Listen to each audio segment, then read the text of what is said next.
Today, we are going to take a look at a BodyViz brain builder about the upper respiratory tract and sleep apnea, and then walk through a case study example. Sleep apnea is a breathing disorder in which multiple pauses in breathing, termed apneas, occur during a sleep period. Inconsistent breathing during sleep can have serious health consequences, and many individuals with sleep apnea go undiagnosed. Several structures are involved in the passage of air into and out of the lungs during breathing. The tongue is a major organ with important roles in the digestive system. The roof of the mouth is formed by the hard palate and the soft palate. Unlike the rigid hard palate, the soft palate is made of skeletal muscle and connective tissue and has no bony skeleton for support.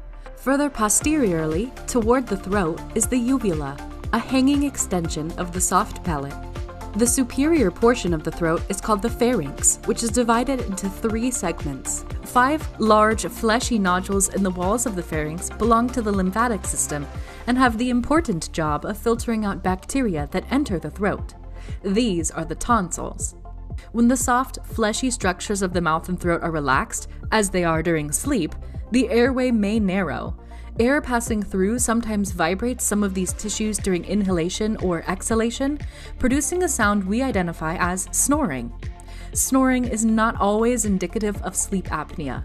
Often, the volume or instance of one's snoring can be reduced by changing sleep position, avoiding alcohol consumption close to bedtime, or a reduction in body weight. Nightly snoring may be a sign of a serious health concern. Airway obstruction is one major cause of sleep apnea, a condition in which breathing stops and restarts at least 5 times during sleep, and each apnea, or pause in breathing, lasts more than 10 seconds. In addition to snoring, other signs and symptoms during the night may include some or all of the following: restless sleep, gasping or choking, chest pain. Daytime signs and symptoms may include some or all of the following: excessive daytime sleepiness, difficulty concentrating, frequent morning headaches, sore throat upon waking, high blood pressure during the day. Additional signs and symptoms might only be noticed by a sleep partner, such as long periods of paused breathing during sleep or loud snoring that disrupts sleep for the partner. If one or more of these signs and symptoms are noticed, an appointment should be made with a general physician who can refer the patient to a sleep specialist. After taking a complete medical history, documenting signs and symptoms, and performing an examination, the patient may undergo a sleep study. Most often, sleep studies are completed at a sleep center. In some cases, an at-home sleep study is sufficient and offers the patient the comfort of sleeping in their own bed. The study measures and records brain waves, blood oxygen level, heart rate, breathing, and eye and leg movement during sleep. The data is then reviewed by a doctor to determine the apnea-hypopnea index. This is the number of instances of stopped breathing and of shallow breathing per hour. An AHI of 5 to 15 per hour is classified as mild sleep apnea, 15 to 30 is moderate, and more than 30 is considered severe. There are 2 types of sleep apnea. Obstructive sleep apnea is caused by physical obstruction of the upper respiratory tract. When the airway narrows due to tissues of the nose and mouth relaxing, air can't properly pass through to the lungs, and breathing becomes shallow or pauses entirely. Central sleep apnea is less common and is often caused by another underlying health condition that affects the nervous system, which controls breathing through electrical signals. The brainstem houses specialized sensors for blood carbon dioxide levels. Certain neurological defects, disorders, drug use, or brainstem injury may make these sensors less responsive to changes in the blood levels of CO2, preventing proper breathing signals from going out to the body. An estimated 80% of people with sleep apnea are undiagnosed, so if multiple signs or symptoms are noticed, it's crucial to speak with a doctor. More males are affected by sleep apnea than females, and obesity increases the risk of sleep apnea for both. Treatment for sleep apnea is intended to keep the patient breathing continuously throughout the night without interruption. The primary treatment for sleep apnea is the prescription of positive airway pressure therapy, which can be accomplished through the use of a variety of devices worn during sleep. A continuous positive airway pressure, or CPAP machine, keeps air flowing at a consistent pressure during inhalation and exhalation throughout sleep. A BiPAP machine delivers air at different pre-selected pressures for inhalation and exhalation. An APAP machine responds to the body's needs in real time, adjusting the pressure of air delivered depending on indicators like snoring.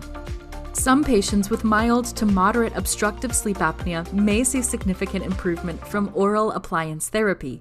This mouthpiece is custom fit by a qualified dentist and keeps the mandible in a forward position, preventing the airway from collapsing during sleep.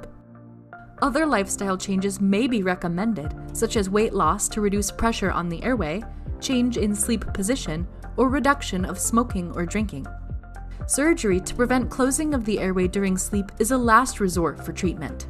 If sleep apnea is left untreated, poor blood oxygen levels can put patients at risk for cardiovascular problems like hypertension, arrhythmia, heart attack, or stroke. It may also contribute to complications during surgery with general anesthesia or metabolic problems such as type 2 diabetes.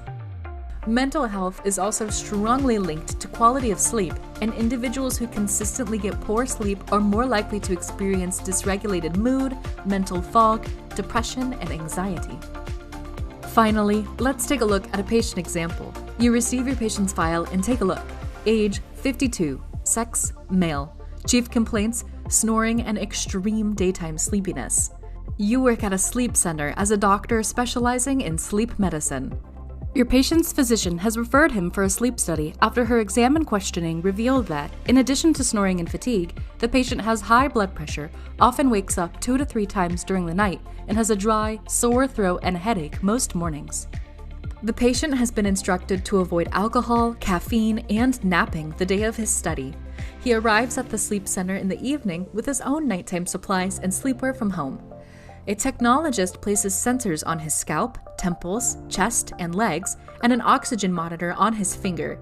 These devices and a technologist monitor the patient's snoring, brain waves, blood oxygen level, heart rate, respiratory rate, and ion-like movements. After the study, you review the data and find that your patient has an AHI of 17, indicating that he stops breathing productively or entirely 17 times per hour on average. This is classified as moderate sleep apnea. You discuss the diagnosis with your patient and his treatment plan. You prescribe a CPAP machine, which will provide air pressure to keep his airway open while he sleeps, resulting in a healthier night's rest, less snoring, and improved energy and concentration during the day. This has been a classic example of sleep apnea. Thank you for watching this Brain Builder video. Please like and subscribe to our YouTube channel, and if you are new to BodyViz, check out our other anatomy resources and schedule a demo today at bodyviz.com.